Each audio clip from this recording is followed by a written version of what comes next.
Mr. President, as I begin my contribution today, I wish to first acknowledge and give thanks for the support of this very Senate over the past year, my colleagues on both sides, and especially, of course, my colleagues here on this side. You've all helped me. You're indeed very special. Extra special.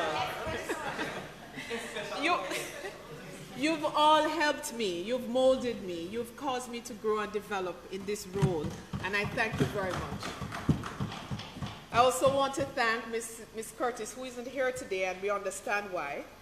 The Clerk of the House, she and her entire team of the Houses of Parliament, those members of her team, those seen and especially those not seen, because their roles assure us that we are able to meet to the advancement of the people's business, which is our business. Members, our job here is not an easy one. It is a job that would be made all more challenging, however, without the loving support of family and friends.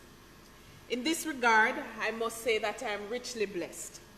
I have followed in my father's footsteps and into politics, and it remains my hope that if he was still with us, that he would be pleased. There's also my mother who is watching, Winnie Veronica.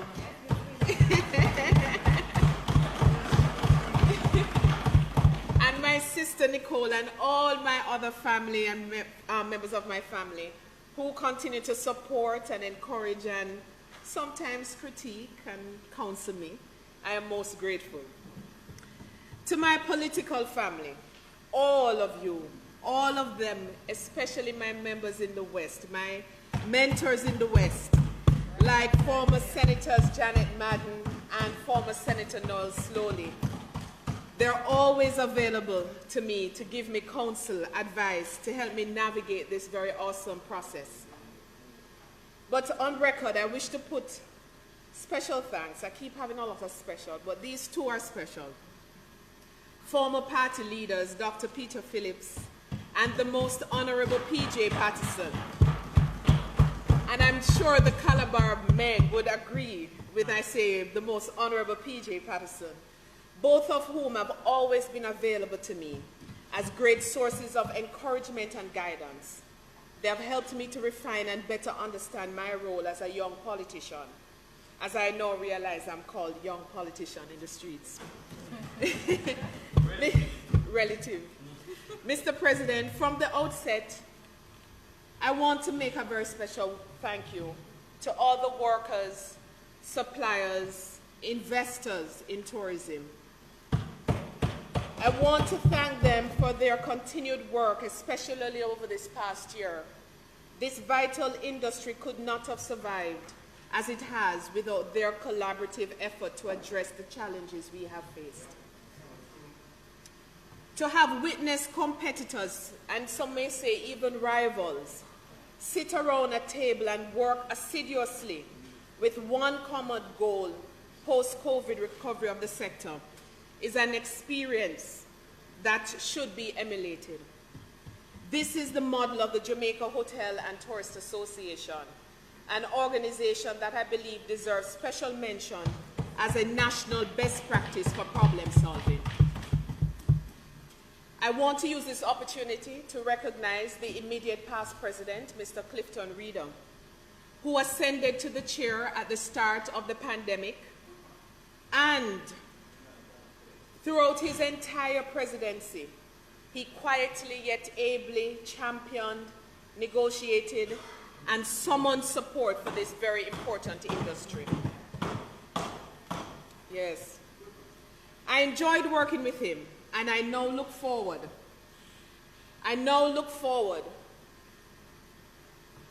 to working with his successor, the newly installed president, Mr. Robin Russell. I use this opportunity also to congratulate Mr. Adam Stewart, who is the president of the Linkages Council, for his stellar work over the past year, and indeed use this opportunity to also congratulate him on his honorary doctorate recently bestowed upon him by the University of the West Indies. Mr. President, as I make my second contribution to the State of the Nation debate, I find I am a bit more contemplative. My approach to today's presentation is therefore slightly different. For one, I'm compelled to reflect on why these debates are even referred to as the State of the Nation debates. Within its naming is revealed the fact that our mission as senators is somewhat different than our colleagues in the House of Representatives. For one, they have constituencies bounded by geography and are therefore by nature more parochial, oftentimes in deference to the party's ticket on which they campaigned and were elected, and are described not only sometimes as parochial, but sometimes partisan. Yet here, we are each appointed by the Governor General upon recommendation on the leader of the respective parties. So our focus is intrinsically different. Some sources describe us as the review chamber or the upper house. Indeed, we are both. And therefore, the expectation of the public has of us is different. Sometimes more passionate presentations, definitely more directed at nationhood than election cycles and the strictures that come with such cycles. It is our role to buffer the legislature from political torrents, free from the dictates, however subtle, of the executive, though some members here serve there. We must direct our efforts to the service of our fellow citizens, the wider society as a whole, and fueled only by the desire to enrich the parliamentary process in a way that enhances the outcomes for all Jamaicans. And that is why, Mr. President, we don't have sectoral or constituency debates here. Even if, as indeed the case, some here have contested elections or have held places in the other chamber. While here we ought to be doing our work not as if setting a wicket for some future campaign on the political hustings for a seat. Having shared some of what my colleagues by now would say, but we already know that, I make bold to notify the Senate that my contribution today will incorporate a thorough audit of the real state of the nation. A nation whose people are among the most creative, the most resilient, the most inspired in the world. But at the same time, a nation whose people are among some of the most troubled, vulnerable, and dispossessed in the world. In recent weeks, the latter description has been borne out in land tenure issue, and I'm certain my colleague, Senator Fraser Binns, will speak to that. Exemplified in the occasion of the demolitions near Clifton in St. Catherine, the receipt of evacuation notices by residents of the ironically named Pleasant Hill near Ty Dixon in St. Catherine. A nation which in recent weeks saw members of the constabulary force gunned down. A nation in which one day alone there were 12 murders within a parish in a 10-hour period. A nation where it was revealed that the once lauded Jamaica Defense Force is alleged to be fraught with frequent occurrences of sexual abuse of women who made the bold and honorable decision to put on the JDF uniform. A nation where there's a natural expectation to have access to beaches, yet we saw headlines of locals likely becoming disenfranchised as the all-important foreign direct investment landed in close proximity to a celebrated escape that were none other than the Honorable Robert Nesta Marley, Tosh and Whaler, and others who engineered the indigenous reggae music that contributes so richly to the very identity that the world beyond the shores of Jamaica ascribes to us. A nation in which too often there are deaths of newborns due to outbreaks which, but for proper resourcing and management, may have become the next Louise Bennett Coverley, Lois Kelly, or even their sister of the arts, Leonie Forbes, who has now departed to enter a stage beyond this life. Or the next Bolt, Blake, or Powell, or indeed a scientist who could have broken through with some answer to breast cancer among black women. A nation where there are stares and glares from persons hearing my voice right now, but I'm sure not necessarily in this chamber, saying in stern tones, why she have to bring these things up? Well, to all such inquiries, I simply say, I have to bring these things up because these things are happening before our eyes. These things, if we scrutinize them carefully, they're within our collective wisdom as a people to resolve and correct and even prevent. If we could re-engineer the foundation of the Jamaican economy so that now we claim that we are the only Caribbean island economy showing growth since pandemic, if we can design progressive policies that cause our athletes to no longer be one-off gold medalists, but gold medalists per season, several. If we could contemplate common entrance solutions, subsequently known as GSAT and PEP now, to ensure that each Jamaican child achieves a space in secondary school based on aptitude and not last name or address.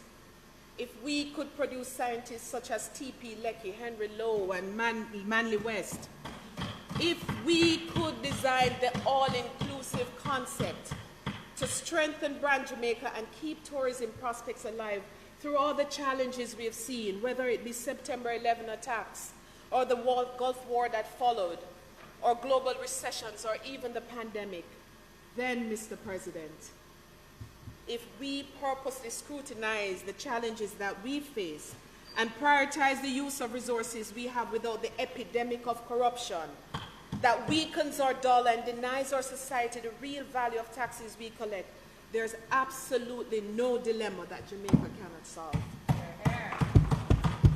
But, Mr. President, that little word if, it belies a sometimes inescapable reality.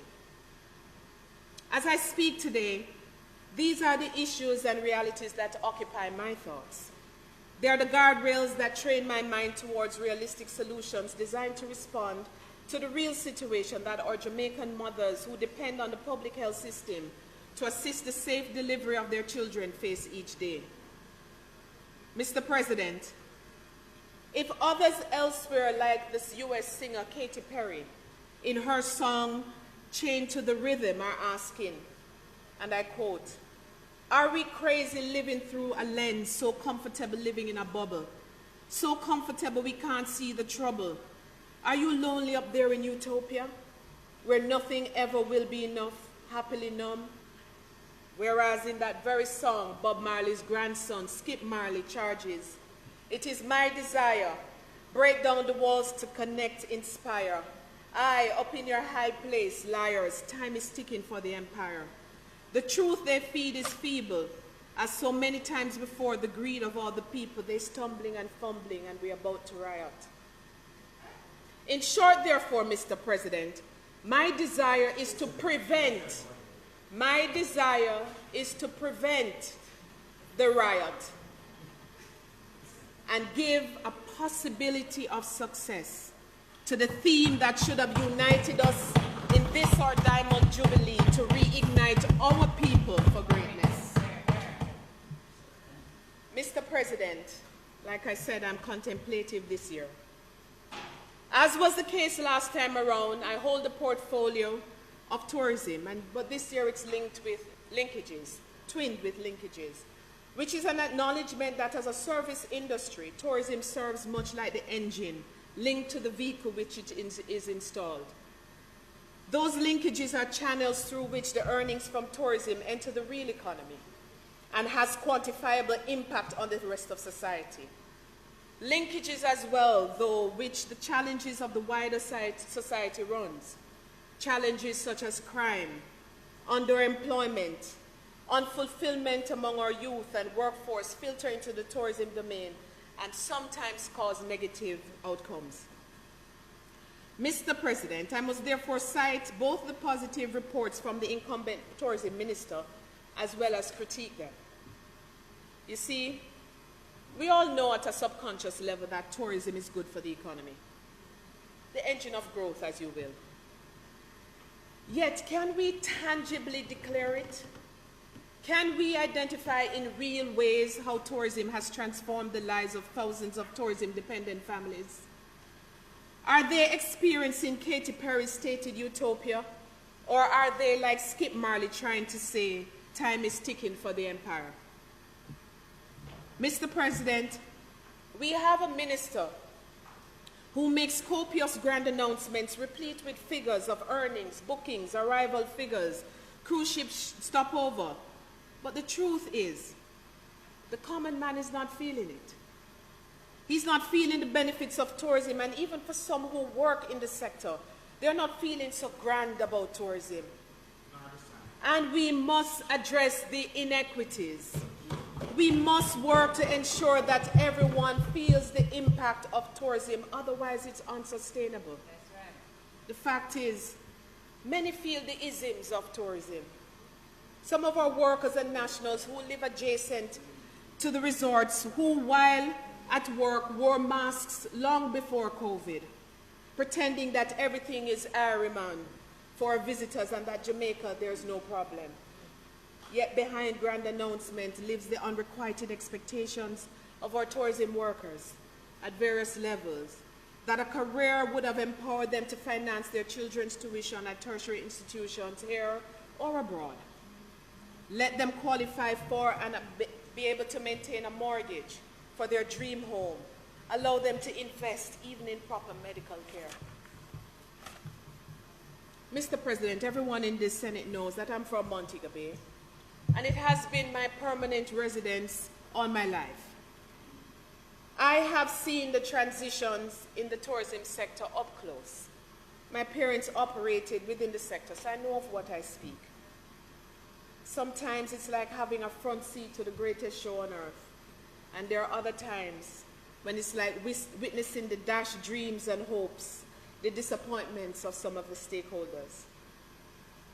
You see, I make it my duty whenever I go to a hotel or any other tourism space. I observe the workers to learn of their names, ask about their children, their parents. I listen to them give the scripted response. And as the conversation goes on, many times, you can watch the smiles on their faces change, and the truth is revealed in their eyes. I hear stories of many women whose husbands have to go on a work program overseas and leave them, break up their families. This is not their desired action. It causes things to happen to their families, other things to come to the fore. So when the minister makes statements such as significant growth and earnings, when the public hears the unimaginable numbers, they ask then why the place looks so. Why we don't feel like we can even access a well-run public transportation system, or walk on proper sidewalks, or have a working hospital. It just doesn't add up. Mr. President, too many of them become confused by the near $6 billion United States dollars in earnings as declared by the minister when they have received diminishing returns as their wages remain as they have over the many years, but which in real terms as inflation rises and the dollar fluctuates, their wages have diminished, as have their purchasing power. You see, I hear the new JHTA president saying that we shouldn't be asking for increase in wages at this time because it will make us uncompetitive. I really couldn't disagree more. I could not disagree more, because what will definitely make us uncompetitive is when the best of our people flee. How can we, in good conscience, not seek to make adjustments when part of how we will recruit and retain the best of the best is through remuneration? No,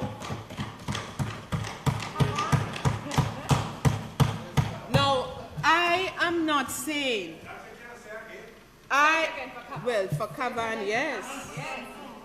How can we, with good conscience, not seek to make adjustments when that is the very way in which we're going to recruit and maintain? No, I am not saying that we should run businesses into the ground, but we must have the conversation, because this is the linchpin in all of what we face. This is how we will cause a mindset shift from seeing tourism as just a work to tourism as a career. Mr. President, I won't go into the analysis here, but let me place this on the dashboard of the sector. The recent ruling by the courts with respect of private security guards not being independent contractors, but employees, it reads ominously for the tourism sector.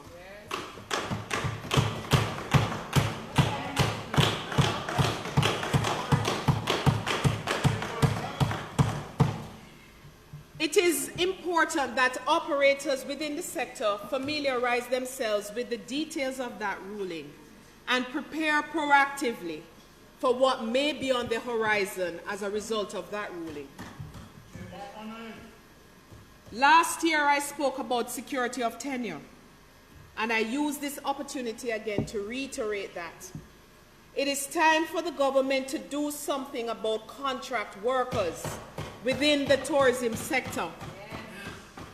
It is noteworthy that many of our local owners tend to engage employees on long-term arrangements, but we must have this become a wide-scale practice across all of the industry.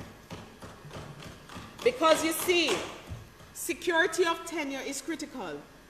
For one, it addresses the issue of retention of the best within the industry.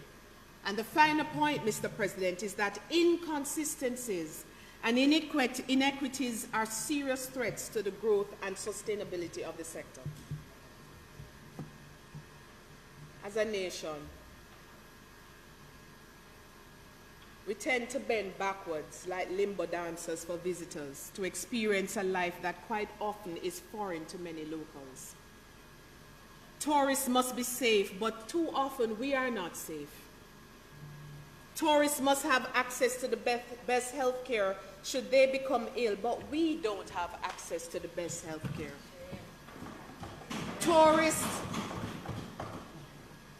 Tourists must be met with smiling faces, but many times we ourselves are not happy. As we move to reignite this nation for greatness, it is time we rethink tourism. As soon as Jamaica, the Jamaica that our citizens experience and are exposed to, becomes clean in the streets for Jamaicans, safe in the towns for Jamaicans, healthy in the hospitals for Jamaicans, then and only then will the occasional travel advisory that can sometimes send shockwaves across the sector will be reduced, even eliminated. Because at that time, Jamaica will be that much more attractive, that much more safe, and that much more vibrant, and that much more chosen by foreign nationals desirous of an escape. An escape not just to the tranquil waters and idyllic beaches, but into paradise that causes them to explore towns and attractions, local restaurants, theatrical productions, and I hope at some point soon the Montego Bay Little Theatre will be renovated so that they can truly visit Jamaica and not just a resort on the island of Jamaica.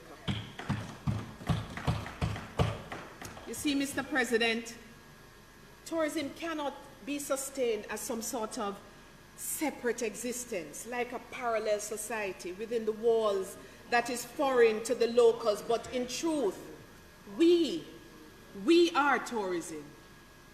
The countries that have transformed their societies through tourism are the ones where visitors are not brought to a made-up place, but where visitors move seamlessly through the social spaces and partake in culture, cuisine, authentic experiences of the countries they visit. That's what I do, and that's what I want for others who visit Jamaica. This used to happen. It used to happen. So the question is, have we regressed? Have we? Maybe it's about time that the government moves to design and implement an EP development strategy instead of constantly talking about it. One that incentivizes investors above and beyond the current fiscal incentive provisions. Prioritize EP in prescribed areas to drive economic activities for the benefit of restaurants and shops and transportation. Now, this is not a slight against all-inclusives. Rather, it is a move towards a stronger, more integrated and diversified product that widens the base of the economic participation and which will ensure a faster transfer of wealth to all and to return our tourism towns to the bustling economic hubs they once were.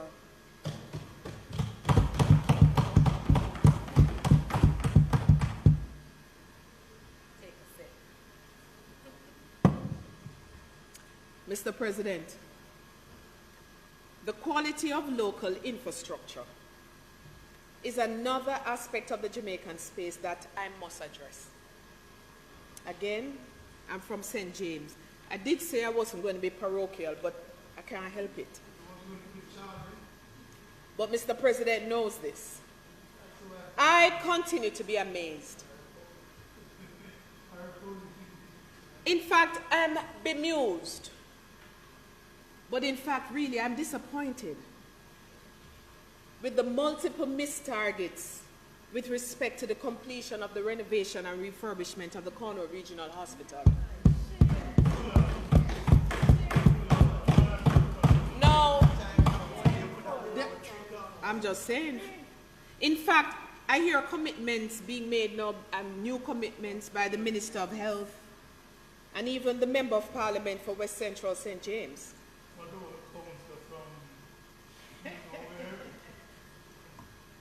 But in May of this year, when I visited the hospital site, I was told by the contractors that a fully completed hospital will not happen before December 2024.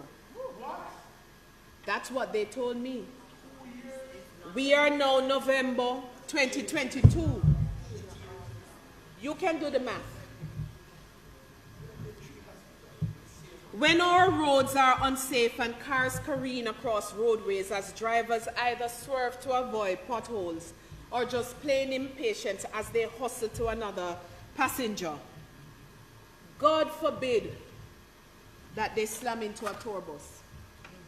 Because I don't know what facility in Montego Bay, the country's flagship resort city, that can handle saving multiple injured tourists at one time.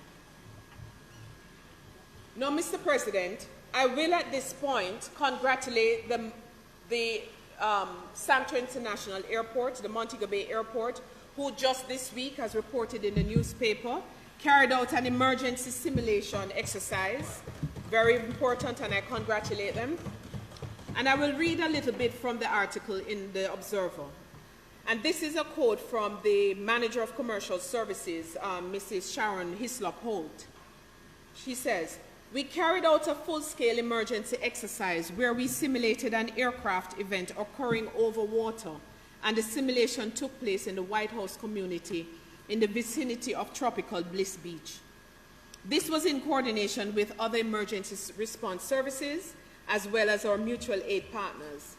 Participating in the exercise were representatives from the Jamaica Civil Aviation Authority, Marine Police, the U.S. Embassy, the Jamaica Fire Brigade, Jamaica Constabulary Force, and emergency responders from the Cornwall Regional Hospital."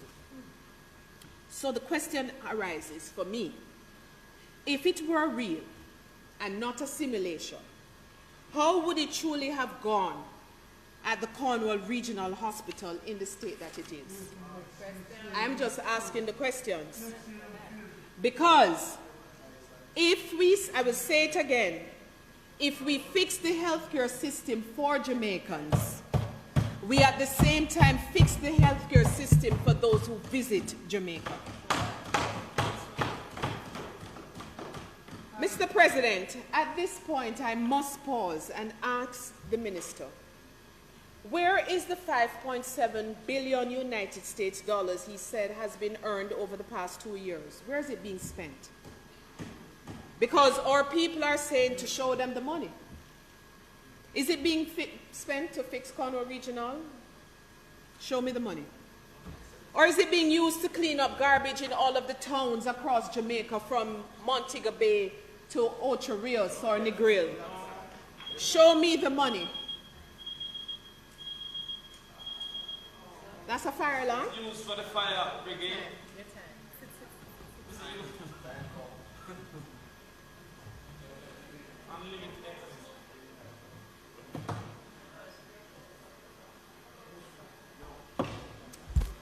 Just inquiring. I will, but I'm inquiring for a signal notwithstanding. And much more than half. I said much more. No, but Mr. President. Minister. Mr. President, the Speaker's time having expired, might she be permitted sufficient to complete her presentation? The question is that the Speaker's time having expired, that she be given sufficient time to complete her presentation. Those in favor? Aye. Those against? The ayes have it. Senator Allen. Thank you very much, Mr. President, and thank you very much. Is it being used to improve better wages for tourism workers? Is it being used to fix roads to places like Somerton or Adelphi in East Central St. James, or Johns Hall or Welcome Hall in South St. James, where many tourism workers live, or Lethe? Is it being used to implement the Jamaica Eye program across the city with an app that might be available on light posts or lamp posts, where you can scan and get information about where you are and the historical reference of where you are, relevance? Because, Mr. President, if it is not being used or spent on things of this nature that are possible for social transformation, then what is it about, really?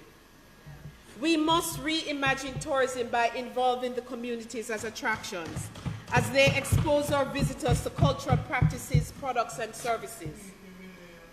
The sustainable future of tourism lies in involving Jamaicans in the marketing of tourism and making them stakeholders and shareholders. Our people who work in tourism must be treated with honor that comes with the knowledge that they're builders of the industry, not just to make to be felt like they're dancing for a dollar, rather that they're investing in equity in the economic dynamo that's tourism, that takes care of their own dreams and desires and to fulfill their plans to be professionals, entertainers, chefs, whatever. Because if not, it's not sustainable. No longer should Jamaica have workers masquerading for tourists, feeling second class, fretting if their daughters are safe as they're on bike taxis through the cane fields of Westmoreland because of the absence of a clean, planned public transit system that takes them from home to school and back.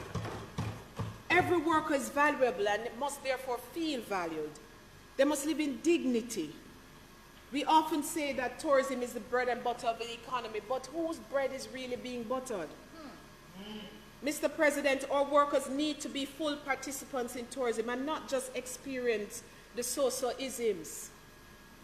As I said before, for many, tourism is seen as not as a career, but as a work, as a job, and sometimes not even the best jobs. We must rethink tourism. We must rethink training and development, and I know my colleague, Senator Crawford, will speak to that when he presents about training. So the question is, are the training institutions sufficient to sustain the sector? Are the trainees being trained to meet the new standards of hospitality?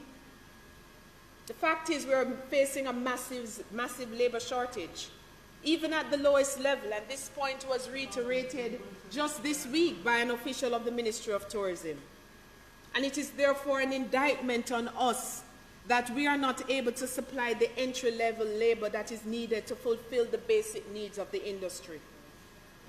It's time that we are working together to resolve this, otherwise we'll remain in a dire situation. With proposed new investments and new hotel stock, room stock going up, and I see the minister has jetted off once again. He's off to where? Saudi Arabia? Yeah, Saudi Arabia. I wonder aloud. No Skype, travel. Yeah.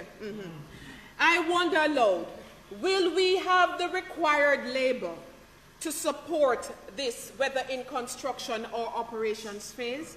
Because we have an issue, and we have to face it, because tourism is much different today than 20 years ago, and in fact, pre-COVID and post-COVID tourism is two different tourism.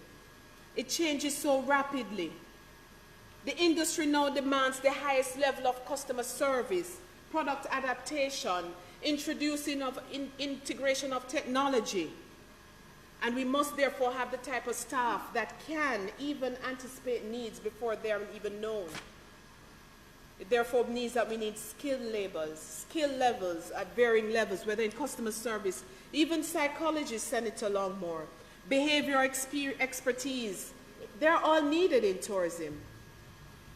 So while it is important to market Jamaica, and I know that's been the focus of the minister, while it is important to market Jamaica and what we currently have, it is more important to be in the research and development of policy stage to anticipate the needs and deliver on them for the next set of visitors who contemplate Jamaica.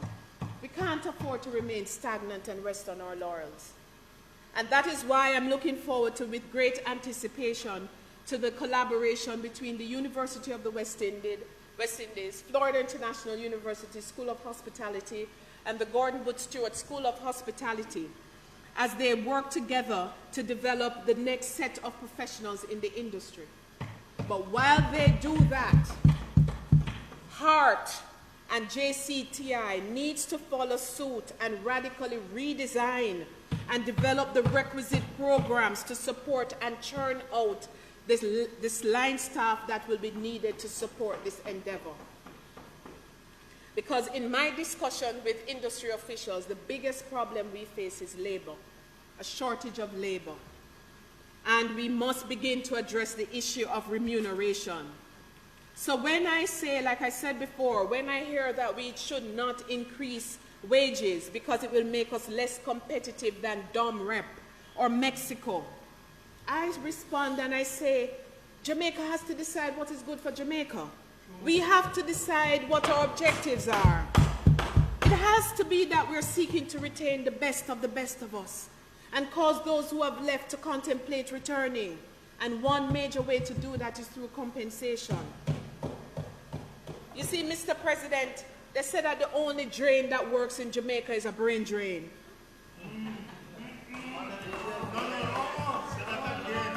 The only drain that works in Jamaica is a brain drain. This brain drain robs the best of us, the best skills, and it breaks up and dismantles and takes away the middle class. It can only be corrected. It can only be corrected. I'm happy this is eliciting the response. It's a real and present danger. It is only by correcting the inequities, Senator Longmore, that we will resolve the problem. Decency replaces inequities. People want decent housing, and that is why they squat. Decent housing through affirmative and progressive policies like rent to own and rent control. Decent healthcare, which I spoke about already, and decent recreational spaces and learning centers for children of these tourism workers. Mr. President, there are some ways to correct the brain drain and to retain the best of us, to transform and strengthen not just tourism, but the linkages across the country and the economy. I read an article the other day that said that Vision 2030 is still a key. About a day or two afterwards, there was an article by the POJ saying that we're on target to meet 2030 by 2030. And I thought to myself, like, really?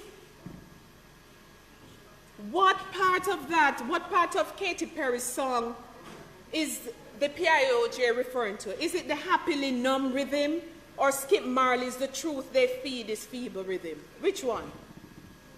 I want to know. And as I wrap up so that we don't have too much stress, and more brain drain. Mr. President, in a recent reading, a book by former Senator Arnold Bertram, a book entitled N.W. Manley's The Making of a Modern Jamaica, I came across a quote which our national hero quoted Frantz Fanon. Each generation must discover its mission, fulfill it or betray it in relative opacity. I am here to fulfill my mission because I feel a deep sense of responsibility not only to my generation and the future, but to my nation. Jamaica is sometimes a contradiction. We have all the right ingredients to be the greatest nation on earth. And at the same time, all the ingredients to be the exact opposite. Every day we see it. We hear how others describe us. We are seeing amazing, we achieve amazing things in the world, in almost every area. And then when we look within, we see otherwise. We have seen in recent years so many Jamaicans becoming less hopeful about the future of Jamaica, and they choose to flee, leaving our shores for presumed better and brighter future. As legislators, well-thinking Jamaicans, we must ask ourselves not only why, but what are we going to do about it? The future depends on it. The fact is, the achievement of any vision, whether 2030, 2040, or 2050, it requires all hands on deck. It requires less migration and more return of those who went away. Therefore, as a nation, we must be working together to develop policies and programs that will cause our people, our labor force, to choose Jamaica, to bet on Jamaica, to build Jamaica. Because the trajectory that we are on right now will not cause us to attain it. At the rate we're going, we'll only achieve minimum growth. Popular artist Chronix, in one of his songs, begs Jamaica for a smile. Impressed with her rich history and sweetest gifts, he begs her for a smile, but she retorts that she's tired. The time has come for us to revive Jamaica. We must commit to come to her rescue. She gives them reggae, she gives them beaches, she gives them flowers, she gives them fern, and all she gets is abuse in return. We here in this honorable space must, in thought, word, and deed, commit to putting a smile on Jamaica's face before we expect Jamaicans to smile for others. It begins with an understanding and an appreciation of our people's value, and then a commitment to make them feel valued.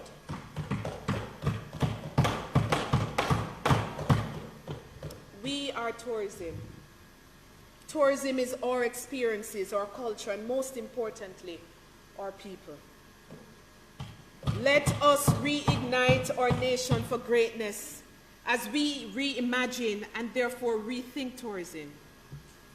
If we imagine the state of the nation as the face of tourism, then in order to butter our breads, we will be motivated to make the daily experience of Jamaicans a pleasant one. As I did on International Tourism Day, I invite you to imagine a Jamaica that is safe, clean, and prosperous for Jamaicans. Mr. President, don't you agree with me that Jamaica will attract even more tourists? The time has come to make that Jamaica a reality. Let us work towards an improved state of the nation, Jamaica, land we all love. Thank you, Mr. President.